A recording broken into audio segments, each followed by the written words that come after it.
అందరికీ నమస్కారం అండి. ఈరోజు అక్షయ తృతీయ శుభాకాంక్షలు అండి అందరికీ, అందరి ప్రేక్షకులకి కూడాను.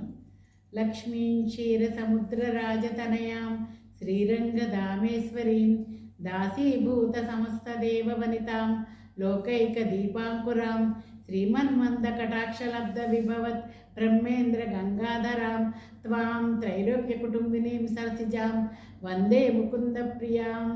అక్షతృతీయ రోజు ఏమిటంటే విశేషం, శ్రీకృష్ణ భగవానుడు అక్షయ పాత్రని ద్రౌపదీదేవికి ఇచ్చాడు.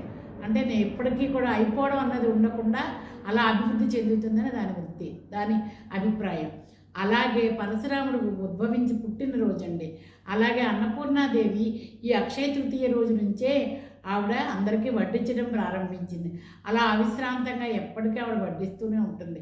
కాబట్టి అక్షయ తృతీయ తాలూకు విశేషాలు ఇన్ని ఉన్నాయి కనుక అందరూ కూడా వెండి కానీ బంగారం కానీ ఏది అవకాశం ఉంటే అవి కొనుక్కుని తిరిగి కొనుక్కునేలా ఉండేలాగా అందరినీ ఆశీర్వదించాలి ఆ భగవంతులను కోరుకుంటూ ముగిస్తున్నాను.